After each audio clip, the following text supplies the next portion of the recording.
So hi guys, my name is Sofia Miracho and my report for today is understanding the risk of managing endpoint security.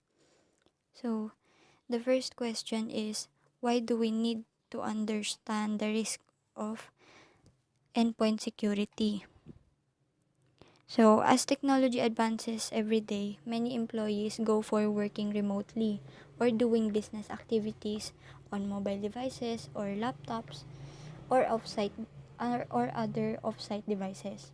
As a result, the sensitive information of your organization is exposed to a greater risk each day. So next slide. What is an endpoint? As stated on the PowerPoint, it is any device that is physically an endpoint on a network. It is also a distant device which has a back and forth communication with a specific network. Examples of an endpoint device is laptop, desktop, mobile phones, tablets, servers, and virtual environments. Virtual environments meaning ito yung communication ng mga users through their laptops. Whether it is a Skype call, ganun, or messengers. Basta it is a communication with the use of a device. Then, next is endpoint security. It is the process or practice of securing endpoints or entry points of end users' devices. Ito yung nagpe-prevent para sa mga malicious files, malicious na mga websites para makapasok sa mismong mga devices at ma-infect yung mismong mga endpoint devices natin. So, next slide. So, we are now going to tackle about the types of attacks or threats. So, the first one is ransomware. So, it is a form of malware that encrypts a victim's files. This type of attack threatens to publish the victim's personal data or blocks access, whether it is access in a file or access on your device. And a message is sent to you by the hacker that says that a ransom needs to be paid for you to be able to access your file or your device again. This is ransomware. So the next is email phishing.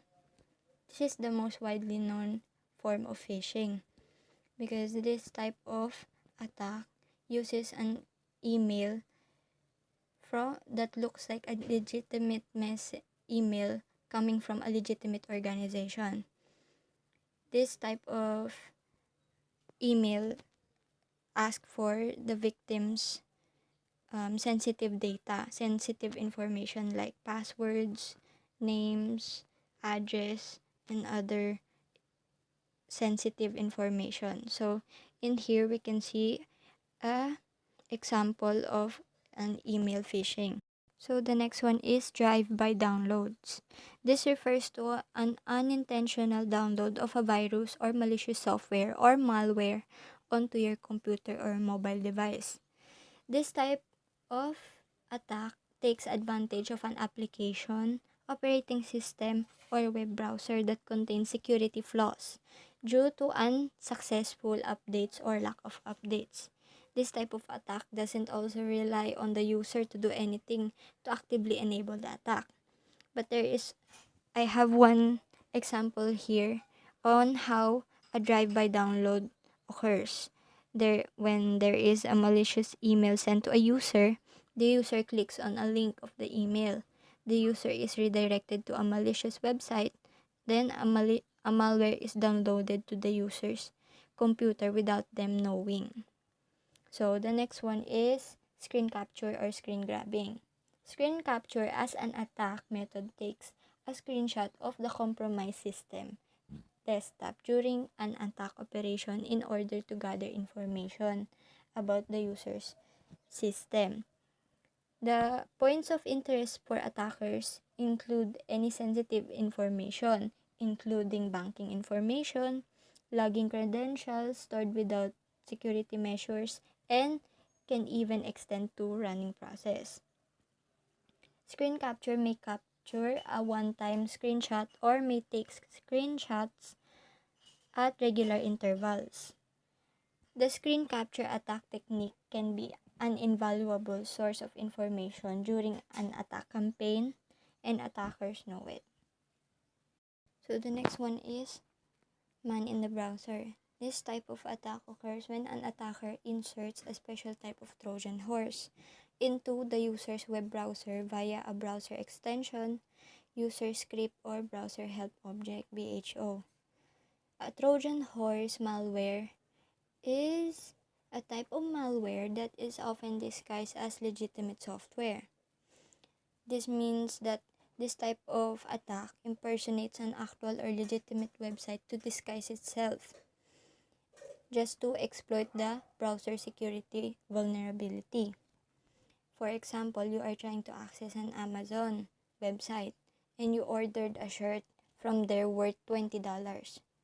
You sent your payment and a receipt is received by you to confirm the payment and saying that the shirt will be received after 1 week, but after a week you didn't receive that shirt and you tried to access your Amazon again, and from there the actual Amazon website didn't really reflect any shipping of or confirmation of order of the shirt that you have paid the last week, which means that you have been a victim of man in the browser.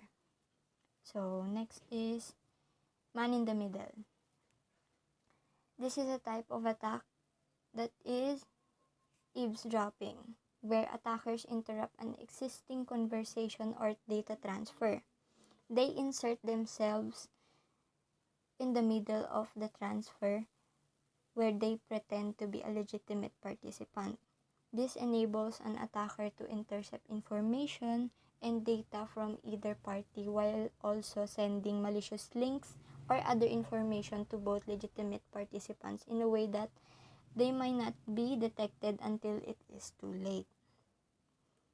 So, what is the difference of man in the middle and man in the browser? One important difference is that man in the middle operates at the network layer, while man in the browser operates at the application layer. So, man in the middle attacks use a proxy between two systems that perform as transaction. Using a proxy, an attacker can fool a user to enter their credentials into the attacker's site, in turn giving away their sensitive information, just like my example with the Amazon. So, in the man in the middle, this type of attack naman utilizes various functions and features just within the browser. So, next is DDL injection. This is a technique which allows an attacker to run arbitrary code in the context of the address space of another process. A random command can be run on a target system via a specially crafted DLL. Most DLL injection attacks are done for reverse engineering attacks. If this process is running with excessive privileges, then it could be abused by an attacker in order to execute malicious code in the form of DLL file in order to elevate privileges. So next is RDP double hoop. This is used to allow remote access from one machine to another. Then the next is credential harvesting or account harvesting. This type of attack is the process of virtually attacking an organization in order to illegally obtain employees' login information. For example, like you have been accessing your Facebook online and you decided to save it save it on the website, on the browser itself, so that when you try to log in every time, your password and username is already inputted into the login part of the Facebook so that you can easily access your account. But this type of process is very dangerous since credential harvesting and account harvesting exist. So, key logging or keystroke logger. This is one of the most oldest forms of cyber threat. These keystroke loggers or key loggers record the information you type into a website or application and send it back to a third party. This used to be a legitimate process, but due to cyber attacks, it was used by hackers. Because why is it used as a legitimate before? Since this type of process is sent to a system evaluation or website evaluation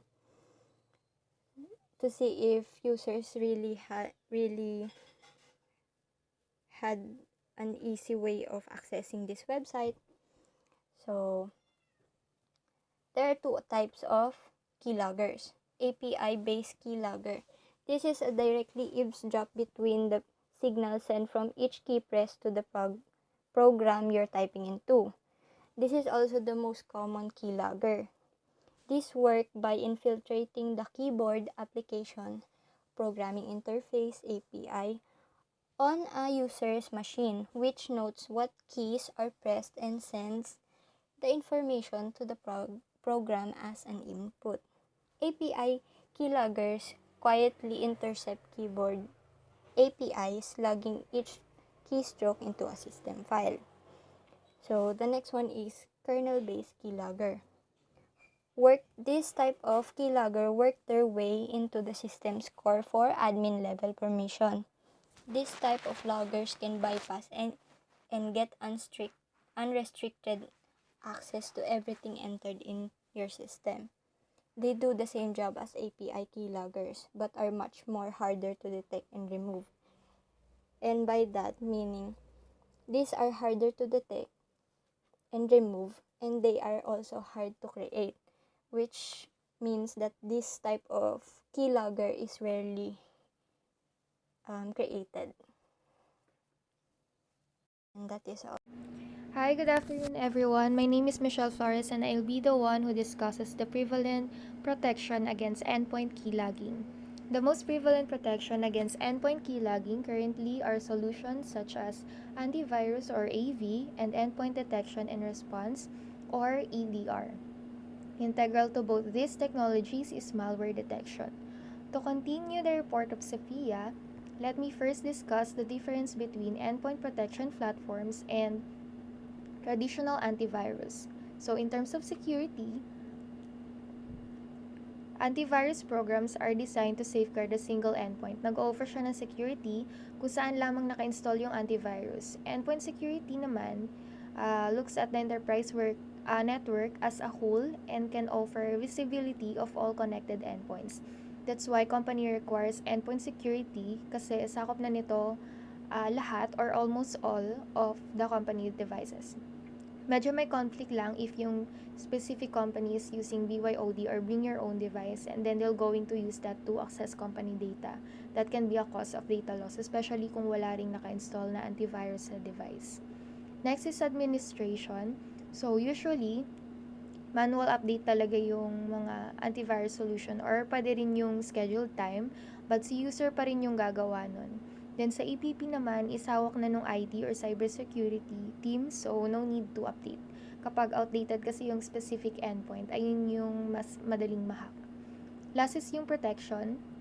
So antivirus uses signature-based detection para makadetect ng virus. So just imagine if makalimutan mo lang mag-update ng antivirus, you could still be at risk or your device could still be at risk.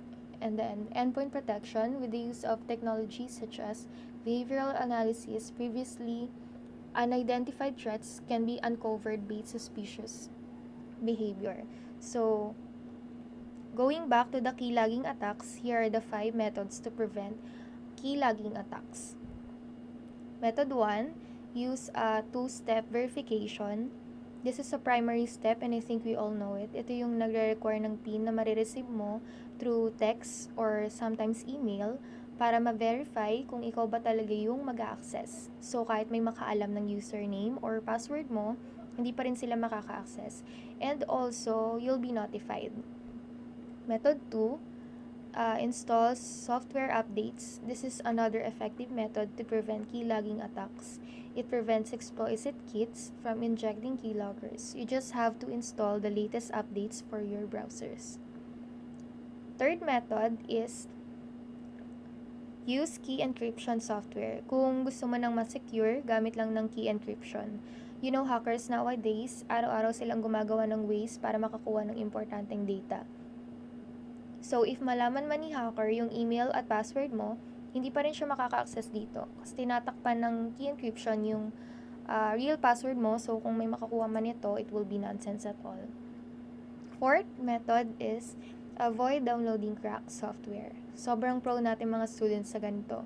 Usually, yung mga cracked software is infected ng malware. Yes, they are free, but they could be unsafe. So, best thing to do is to download authorized applications only.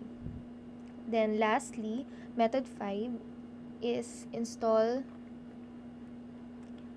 anti-malware program. Protects you from varieties of malware such as keyloggers, ransomware, rootkit, and trojan.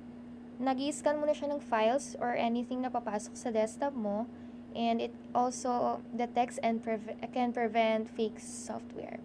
And then, regular scanning din siya ng malware so it can keep the hard drive malware-free. Those are some effective methods on how to prevent keylogging attacks. Next is, what is Endpoint Detection and Response or EDR? The term Endpoint Threat Detection and Response or EDR was first coined on July 2013 by Gartner's Anton Shovakin to define the tools primarily focused on detecting and investigating suspicious activities and traces of such other problems on host and endpoints. EDR is an emerging technology that gives continuous monitoring and response to advanced threats. One could even make the argument that endpoint detection and response is a form of advanced threat protection. So, refers to solution that can detect and respond to suspicious activity on organizations such as laptop, desktops, and other devices. While AV and EDR may have their limitation, malware detection still has a place. However, it should not be relied upon exclusively. For example, kung may ma-receive man na specific attack and it bypass one security measures, that would be fine because it will encounter another security measure. Then, here is the latest SANS Endpoint Security Survey. And this is some example of the latest key findings. 42% of respondents reported that their endpoints had been breached.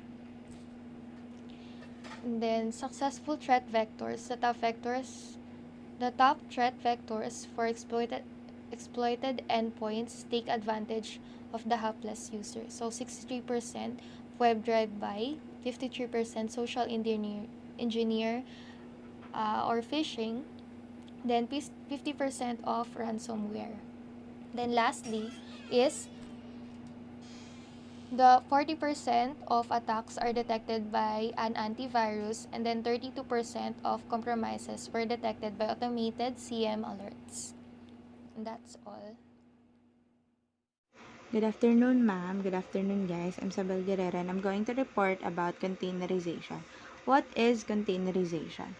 So, yung containerization, isa siyang standard unit ng software that packages up code and all its dependencies so that yung application may run quickly and reliably from one computing environment to another. So, yung code pwede pa iba-iba yung language niya. Nagre-rely on another software and required siya for some specific system requirement para mag-run siya ng maayos. In containerization, containers hold all of the figurative nuts and bolts needed to run a program. Yung container, kinakommand niya yung sarili niyang runtime environment na isama yung mga bagay na pwedeng ma-execute na program, like files, libraries, and environment variables. So, next slide. Docker containers. Docker containers, siya yung nagpa-package applications in containers, allowing them to be portable to any system running a Linux or Windows operating system. Docker was built on open standard at functions sa loob ng common operating environments like Linux, Microsoft Windows, and na-develop siya mula sa Linux, and now meron na sa mga Windows version as well as these share the host operating system.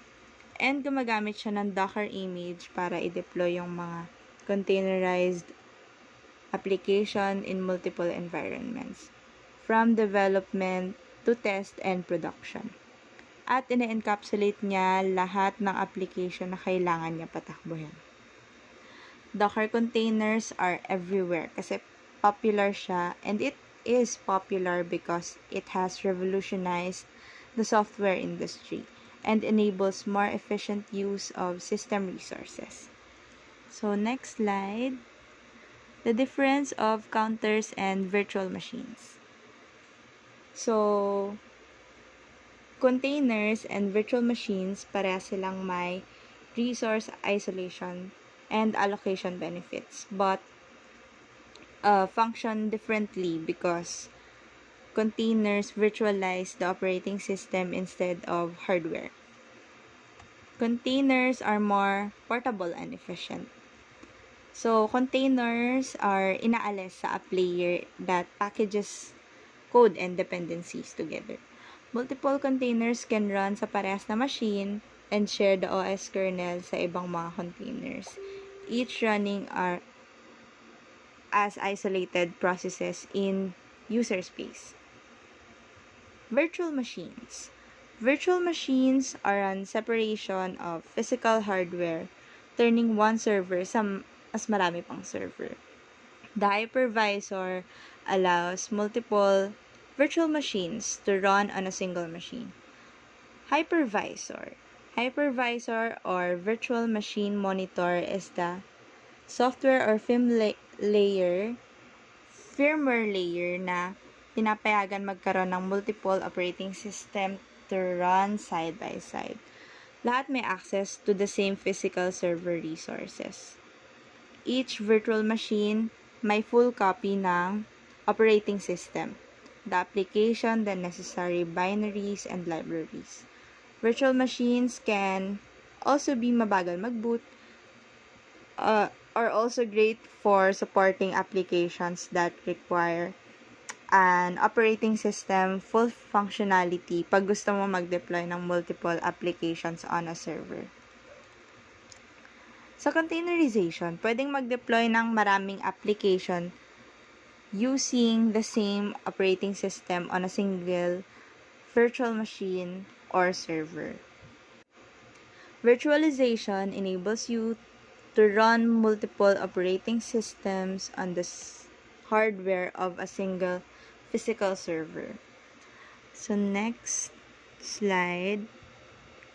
Ayan.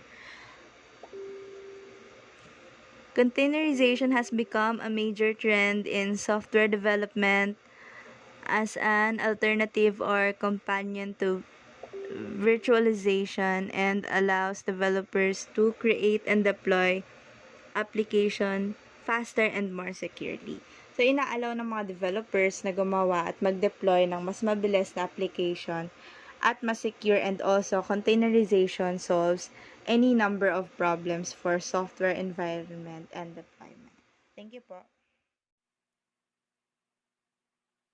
Good afternoon, everyone. I am Galen Joy. Will report about the implementation of Zero Trust Security Model. So, first, network protection is among the most important aspect of cybersecurity today. The complex web of connections between vast numbers of devices and systems presents a huge attack surface for every organizational network. Those who choose a more traditional path to network protection will simply seal the network perimeter like a moat around the castle. But we're not in the era of castles and moats anymore. Inside an organization, users are constantly forming connections with the outside, browsing the web, downloading files, running scripts, and communicating across the continents. The benefits of this open collaborative culture are great. There is one big downside. Users inside the network now present an undeniable security risk, whether they have malicious intent, fall prey to social engineering, or make a simple human error. A zero trust network model answers this challenge with one simple rule: no one can be trusted. So that's why the zero trust model is used by many different companies and other organization because of how good it is. It doesn't trust anyone based on the program and how the security itself do. So, what does the zero trust network model do nga ba? So, zero trust model or the zero trust architecture reduces the risk across all environments by establishing strong identity verification, validating device compliance prior to granting access, and ensuring least privilege access to only explicitly authorized resources. Zero Trust requires that every transaction between systems, like user identity, device network, and application, be validated and proven trustworthy before the transaction can occur. So that's how a Zero Trust model validate every from the user to the device and the network and applications should prove how trustworthy if they really have an access to the database or in the network that they are trying to open. So in the next slide are the following behaviors that is required in an ideal zero trust environment. So first is identities are validated and secure with multi-factor authentication everywhere. So by expanding multi-factor authentication system from the physical smart card authentication number sent from the email or mobile network number registered, biometric authentication, and more. So next is the devices are managed and validated as healthy. So in Microsoft, they have already completed the rollout of device management for Windows, Mac, iOS, and Android. Many of their high traffic application and services such as Microsoft 365 and VPN enforce devices held for user access. Additionally, they have started using device management to enable proper device health validation and foundational component that allows them to set and enforce health policies for devices accessing Microsoft resources, where the using we're using Windows Autopilot for device provisioning, which ensures that all new Windows devices delivered to employees are already enrolled in our modern device management system. So next is telemetry is pervasive, which means they record the unwelcome user devices and other information that tries to access certain information or data that is secured. And last is least privilege access is enforced. So next slide is the zero trust scope and phases, which shows the major goals of each zero trust pillar that supports the behavior requirements in the zero trust from the previous slide. So as you can see the difference, pre-zero trust has only the capability to enforce strong identity that exists, data classification and information protection that also exists. It doesn't have the it doesn't include the device management. Isn't required single factor authentication to resources. In the pervasive telemetry, which I also said in the previous slide that it records the unwelcome user or devices or other informations that they try to access the certain information or data. Because first they verify the identity. It has the strong identity to verify and enforce. The passwords are eliminated in favor of biometrics. If uh, if it has it also access to application and data is limited to minimum required to perform the function job. Next is verify device. Client device health is enforced and managed devices have secure alternative access method. Users don't have administrative permissions on the client's devices. Also, they verify the access. Internet is the default network in all Microsoft Office locations. So, network segmentations are built based on the role and function. They also verify the service. Application and conditions are enforced using conditional access. Application and service are accessible directly from the internet. This slide is particularly uh, designed or used by the Microsoft organization in their products and other other uses of the Microsoft. So from the next slide, 5 steps that you should take to effect a zero trust network implementation. So first is build a crystal clear network picture. Uh, this stage is a crucial foundation of any zero trust network design. It analyzes all parts of network, building a picture of every individual subsystem, including all hardware and software.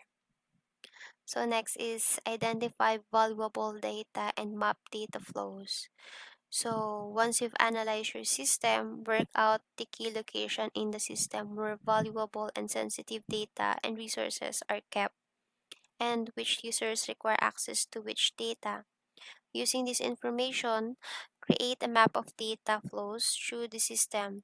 Once everything is mapped, you can begin to optimize work processes, streamlining the flow of the valuable data.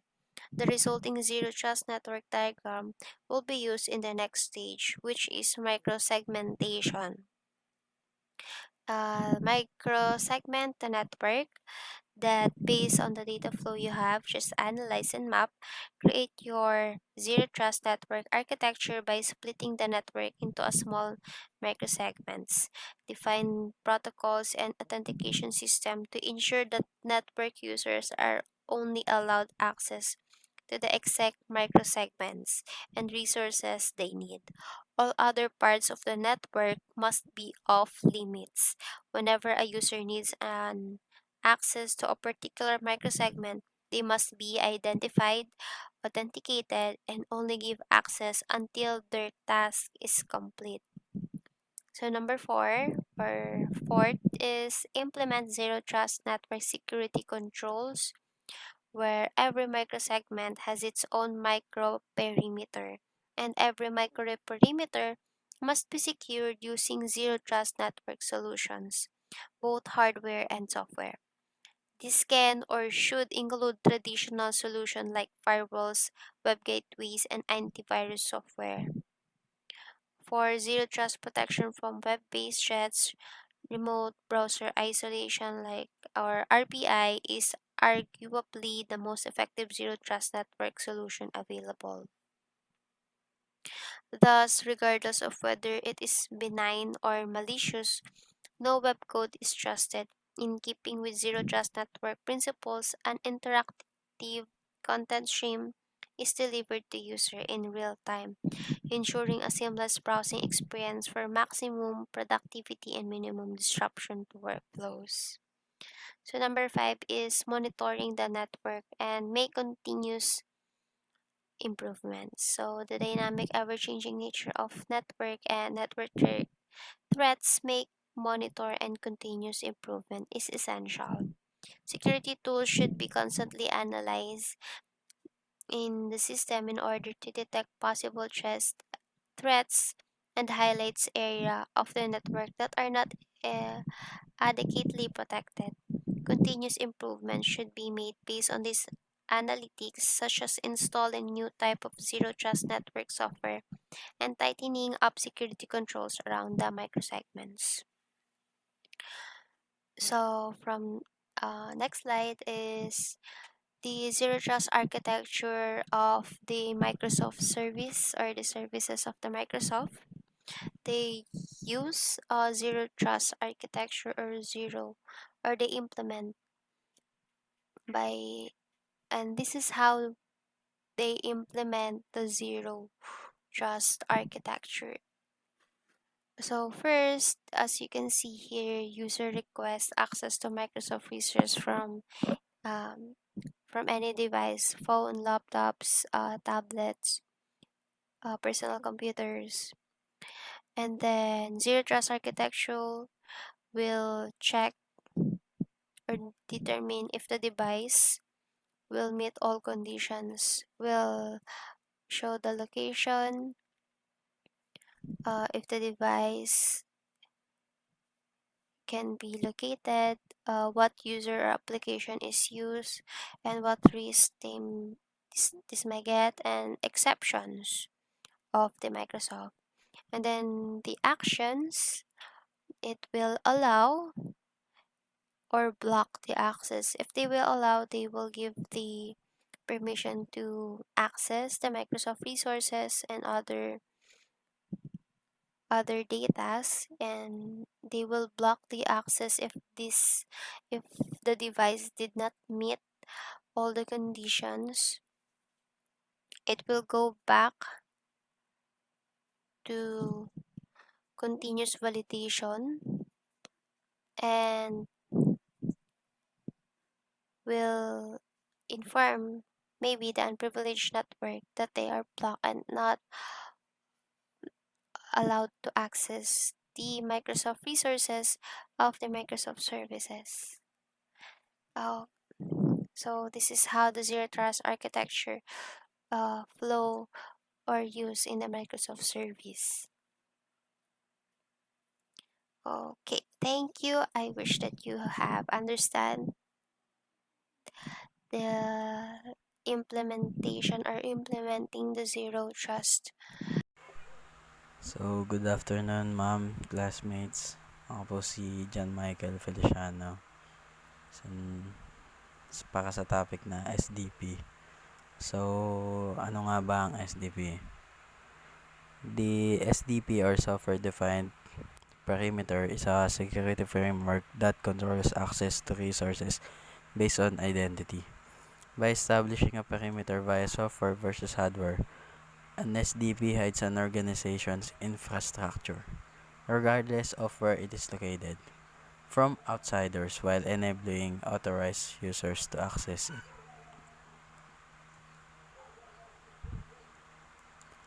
So, ito po ang example ng SDP architecture. Makikita natin dyan yung three distinct components that enable secure connectivity, enforcement, and management. So, how does an SDP works? SDP function SDP function as a broker between internal applications and user who can only provide access to services if the correct authentication and authorization criteria are met. As a need-to-know framework, an SDP only provides the information a user or device needs and nothing further. Therefore, an SDP does not share DNS information, IP addresses, or internal network port information. So, ito po yung tatlong distinct components. Una is yung controller. SDP controller functions as a trust between the client and the backend user resource. The controller ties into your IBM solution and authenticate and check authorization for any given request. The controller also carries a CA which set up an encrypted tunnel between the client to the remote resource.